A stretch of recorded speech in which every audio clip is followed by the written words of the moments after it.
आज chapter 2, right, class 10th। एक दो टॉपिक्स बचे हैं हमारे, राइट, वही आगे उठाएंगे क्योंकि ऑलमोस्ट हो गया है, पर दो टॉपिक्स अभी भी मेन बचे हैं तो वही आगे उठाएंगे आज, राइट। तो सबसे पहले है कि अगर आपको ग्राफ दे रखा हो, सपोज अगर मेरे पास कोई इक्वेशन लिखी हो, मैंने कहा भाई x² + 2x + 4, ये मेरे पास कोई इक्वेशन लिखी है, राइट। अब अगर आपको इसको देख के बताना है कि भाई इसके जीरोस कितने होंगे, इन द सेंस इसके शून्यक कितने होंगे, तो जितनी इसकी घात है उतने इसके शून्यक होंगे। तो इसकी घात कितनी है, इसकी घात मेरी 2 है, घात मींस डिग्री, ठीक है। डिग्री कितनी है इसकी, 2 है, तो इसलिए इसके जो जीरोस हैं, इसके जो जीरोस हैं या इसके जो शून्यक हैं वो कितने होंगे, वो भी 2 होंगे। ये बात क्लियर है।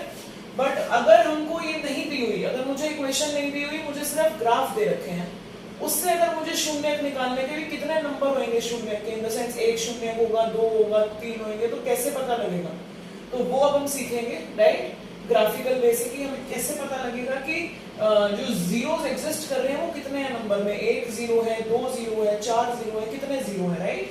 तो वो हमारे पास कैसे आता है, वो हमारे पास बेटा ये देखो, जैसे आपके पास कोई ग्राफ है, राइट, और ये ग्राफ मैंने सपोज ऐसा बना दिया, ये कोई ग्राफ है, ठीक है। ये मेरी x एक्सिस होती है, ये मेरी y एक्सिस होती है, ये y डैश, ये x डैश, राइट। अब आपको वो ये कह रहा है, देख के बताओ कि इसके कितने जीरोस होंगे, मतलब इसके जो शून्यक है वो कितने एग्जिस्ट होंगे, ठीक है। शून्यक की संख्या बतानी है कि शून्यक की संख्या कितनी होगी, ये मुझे देख के बताना है। बात समझ आ रही है। इसमें मुझे क्या बताना है कि शून्यक की संख्या कितनी होगी। तो देखो शून्यक की संख्या कितनी होगी, ये ग्राफ मेरा जहां जहां पे भी x एक्सिस से इंटरसेक्ट हो रहा है वहां पे इसके शून्यक होंगे। ये बात समझ आ रही है।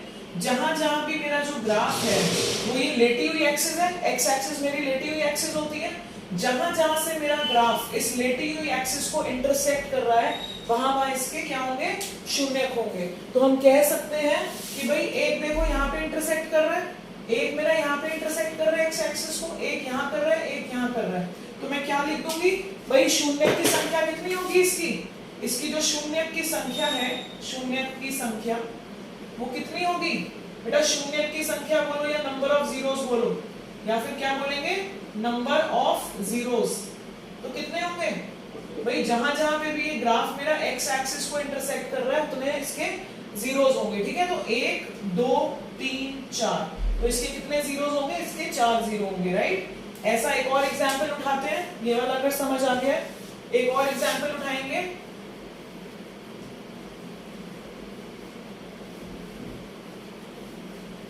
दो इकट्ठे लिख लेती हूँ एग्जांपल, राइट। एक मैंने ये उठा लिया और एक मैंने आपका उठा लिया, एक मैंने उठा लिया, ये उठा लिया, राइट। अब आपको बताना है इसके अंदर कि भाई शून्यक कितने हैं, नंबर ऑफ जो जीरोस हैं वो कितने होंगे।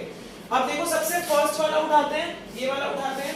इसमें आपको लग रहा है कि ये जो ग्राफ हमने प्लॉट करा है कहीं भी x एक्सिस को इंटरसेक्ट कर रहा है, ये x है ना, तो आपको कहीं भी ऐसा लग रहा है कि ये ग्राफ यहाँ पे इंटरसेक्ट हो रहा है इस एक्सिस पे, हो ही नहीं रहा। तो इसके जो शून्यक है कितने होंगे, इसके जो जीरोस हैं कितने होंगे, 0। ये बात क्लियर है, क्योंकि कहीं भी इंटरसेक्ट नहीं कर रहा। इस पे आ जाओ, ये हमारा जो ग्राफ है ये x एक्सिस को कहां काट रहा है, लेटी हुई एक्सिस को सिर्फ एक पॉइंट पे काट रहा है, जो कि ये रहा, लेटी हुई एक्सिस को सिर्फ यहीं काट रहा है। तो इसके जो नंबर ऑफ जीरोस हैं वो कितने होंगे, इसके नंबर ऑफ जीरोस मेरे कितने होंगे, 1। ये बात क्लियर है, सिर्फ 1 इसको आएगा क्योंकि ये एक ही बारी x एक्सिस पे इंटरसेक्ट कर रहा है ग्राफ, राइट। अब इस पे आ जाते हैं, इस पे आ जाते हैं, राइट। आई होप ये आपको दिख रहा है ग्राफ, आई होप ये दिख रहा है आपको, यस दिख रहा है, राइट। तो अब अगर इस पे आ गए तो एक बारी ये हो गया, एक बारी ये हो गया, ये बात क्लियर है। एक बारी यहाँ इंटरसेक्ट हो रहा है, एक बारी यहाँ इंटरसेक्ट हो रहा है, तो इसके जो शून्यक है वो कितने होंगे, 2। तो इसके शून्यक कितने होंगे, इसके शून्यक 2 होंगे। ये चीज क्लियर है। इसके शून्यक 0 होंगे, क्यों, क्योंकि एक बारी भी x एक्सिस पे इंटरसेक्ट नहीं कर रहा। इसके शून्यक 1 होंगे, क्यों, क्योंकि ये एक बारी x एक्सिस पे इंटरसेक्ट कर रहा है। इसके शून्यक 2 होंगे क्योंकि ये 2 बारी x एक्सिस पे इंटरसेक्ट कर रहा है। ये बात सबको समझ आ रही है। तो भाई एक तो ये था आपका। अब जो सेकंड पार्ट हमारा रहता था इस चैप्टर में वो क्या है, अब देखो आपको शून्यक निकालने आ गए कि कोई आपको इक्वेशन दे रखी होगी, तो उससे हम शून्य निकाल लेंगे, वही स्प्लिटिंग लगा के शून्य निकाल लेंगे हम, राइट। बट अब अगर एग्जाम में आ गया कि आपको शून्य दे रखे हैं, आपको शून्य दे रखे हैं, आपको इक्वेशन निकालनी है, बात समझ आ रही है। जब आपको शून्य दे रखे हैं और आपको इक्वेशन निकालनी है तो मैं यहां लिख देती हूं, जब शून्य दे रखे हैं, राइट, और हमको निकालना क्या है, इक्वेशन निकालनी है, बात समझ आ रही है। आपको शून्य दे रखे हैं और आपको इक्वेशन निकालनी है। उसमें क्या होगा, एक फॉर्मूला होता है जो कि आपको अब रट लेना चाहिए क्योंकि ये बहुत बार एग्जाम में आता है। तो वो फॉर्मूला क्या है हमारा, x square minus sum of zeros, right, into x plus product of zeros. ये फॉर्मूला रख लो भाई, ये फॉर्मूला बहुत बारी आता है एग्जाम में। तो हिंदी में अगर लिखें इसको तो हम क्या लिखेंगे, एक्स स्क्वायर, फिर सब्ट्रैक्शन का साइन लगाओगे, फिर शून्यकों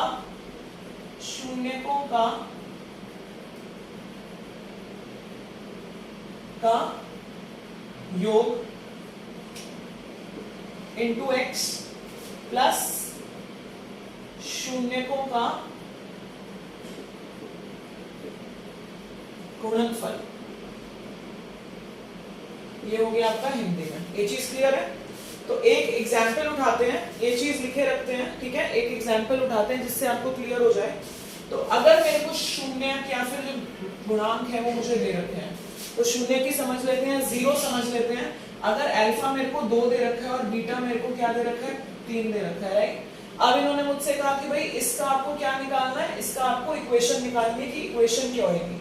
तो देखो साफ साफ हम इसमें डालेंगे और आंसर निकालेंगे, पर इसमें डालने के लिए हमें जरूरत क्या है, हमको सम ऑफ जीरो की जरूरत है, हमको प्रोडक्ट ऑफ जीरो की जरूरत है। इन द सेंस हमारा अगर अल्फा प्लस बीटा आ जाए और अगर हमारा अल्फा इंटू बीटा आ जाए तो मेरी प्रॉब्लम सॉल्व हो जाएगी।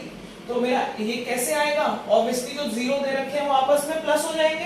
तो 2 + 3 कितना होता है, 2 + 3 तो 5 होता है, राइट। और ये दोनों आकर अगर आपस में अगर ये दोनों आपस में इनटू हो जाएं तो क्या होगा, 2 × 3 which is 6। ये चीज क्लियर है, ये बात समझ आ रही है।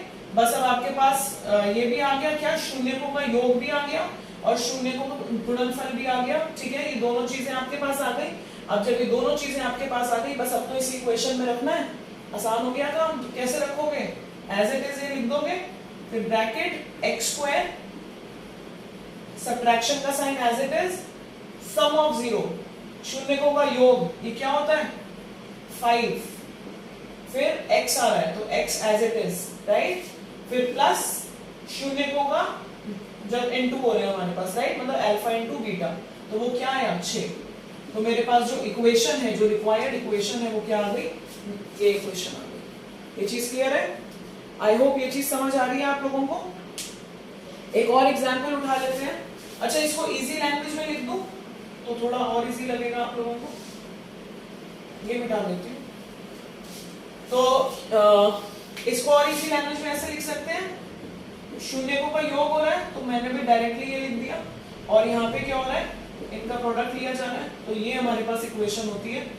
आप लोग ये भी याद कर सकते हैं। तो जब आपको अल्फा दे रखा है, आप लोग को बीटा दे रखा है, तो आप लोग डायरेक्टली इसमें अल्फा प्लस बीटा की वैल्यू डाल के और इसमें इनटू करके अल्फा बीटा को डाल के इक्वेशन निकाल सकते हैं। बहुत इजी चीज है, इसमें किसी भी बच्चे के नंबर नहीं जाने चाहिए, राइट। ये चीज क्लियर आ गई समझ। एक और उठा लेते हैं। अब अगर मैंने कहा कि मेरे पास अल्फा मेरे को क्या दे रखा है, अल्फा मुझे दे रखा है सपोज -3 और ये मुझे क्या दे रखा है 2 ले लेते हैं, राइट। तो भाई अभी भी क्या होगा, मुझे इनका योग की जरूरत है, मतलब ऐड की जरूरत है। तो -3 + 2 कितना हो गया, -1। इंटीजर की वीडियो देख लेना, नहीं समझ आ रहा है तो। और अल्फा इंटू बीटा क्या हो गया, -3 × 2 which is -6। ये चीज क्लियर है। अब भाई मेरे पास ये भी आ गया, ये भी आ गया, डायरेक्टली इसमें डालूंगी आंसर आ जाएगा। तो k x² -1 × x + ऑफ -6। ये चीज क्लियर है? तो के एक्स स्क्वायर प्लस एक्स हो जाएगा क्योंकि माइनस माइनस प्लस हो जाता है, और ये प्लस माइनस -6, तो ये मेरा क्या हो गया, इसका आंसर हो गया। ये चीज क्लियर है बेटे? बेटा ये चीज आराम से समझ लेना, ठीक है? ये तो हो गया एक टाइप के जब सम्स आएंगे तो ये ऐसे सॉल्व होंगे, है ना? अब इसी में एक और टाइप के सम आते हैं। देखो इसमें जो सेकंड टाइप के सम्स आते हैं वो कैसे आते हैं, इसमें जैसे आपको अलग अलग दे रखा था और आपने अपने आप प्लस करा, अपने आप इंटू करा, पर एग्जाम में कभी कभी क्या हो जाता है कि डायरेक्टली ये दे रखा होता है, डायरेक्टली आपको ये दे रखा होता है। जैसे अगर आप एनसीईआरटी खोलोगे, एक्सरसाइज 2.2 अगर आप उठाओगे तो उसके अंदर देखो डायरेक्टली आपको दे रखा है, एक्सरसाइज 2.2 उठाओ, उसमें देखो डायरेक्टली दे रखा है find a quadratic polynomial each with given numbers as the sum and product of it 0, in the sense आपको उन्होंने शून्यकों का योग भी दे रखा है, मतलब ये चीज आपको डायरेक्टली दे रखी है और ये चीज भी आपको डायरेक्टली दे रखी है। तो आपको जब डायरेक्टली दे रखा है तब तो और काम आसान हो गया, बस इसको उठाना है इसमें डालना है, इसको उठाना है इसमें डालना है। तो एग्जाम में सब बच्चे ये ध्यान से देखेंगे कि हमको शून्यक दे रखे हैं या हमको क्या दे रखे हैं, इनका योग और इनटू में दे रखा है। ये चीज ध्यान से देख लेना क्योंकि ये सम थोड़ा सा ऐसे ट्रिकी सा आ जाता है, राइट? और बच्चों को क्या लगता है कि भाई ये डायरेक्टली दे रखे हैं तो इसमें डालो आंसर आ जाएगा, पर उन्होंने क्या दे रखा होता है, उन्होंने उल्टा दे रखा होता है, उन्होंने आपको ये दोनों चीजें दे रखी होती हैं, राइट? तो ये चीजें सब बच्चे आराम से समझ लो। तो एक एग्जांपल और उठा लेते हैं जब आपको डायरेक्टली चीज दे रखी है। तो एक्सरसाइज 2.2 जो है, एक्सरसाइज 2.2 में, एक्सरसाइज 2.2 का सेकंड का फर्स्ट पार्ट उठा लेते हैं। इसमें कह रहा है कि शून्यकों का योग, शून्यकों का योग, तो या फिर इंग्लिश में लिखे तो सम ऑफ जीरोस। ये क्या दे रखा है मुझे, सम ऑफ जीरोस मुझे क्या दे रखा है 1/4, ठीक है? और दूसरा मेरे को क्या दे रखा है, शून्यकों का गुणनफल, ठीक है? ये मुझे क्या दे रखा है, ये मुझे -1 दे रखा है, इन द सेंस, या फिर क्या लिख सकते हैं, प्रोडक्ट ऑफ जीरोस। बात समझ आ रही है? ये आपको ये दे रखा है, इन द सेंस ये आपको क्या दे रखा है, ये आपको अल्फा प्लस बीटा दे रखा है, ये आपको क्या दे रखा है, अल्फा इंटू बीटा दे रखा है, डायरेक्टली दे रखा है, आंसर निकालो बस। तो के हमारे पास फॉर्मूला क्या होता है, x square minus alpha plus beta into में एक्स प्लस अल्फा बीटा, यही होता है। तो k as it is x square minus 1/4 into x plus alpha beta -1, तो के एक्स स्क्वायर माइनस 1/4 एक्स -1। ये चीज क्लियर है? अब बेटा इसमें जो आएगा, इसमें एलसीएम भी लेना होगा आपको, क्योंकि 1/4 ऐसे नीचे आ रहा है तो आपको एलसीएम लेना पड़ेगा। अब एलसीएम लेना सबको आना चाहिए, मैंने वीडियो भी डाली है, स्टिल अगर नहीं आता तो देख लो। इसके नीचे भी 1 लिखोगे, इसके नीचे भी 1 लिखोगे, राइट?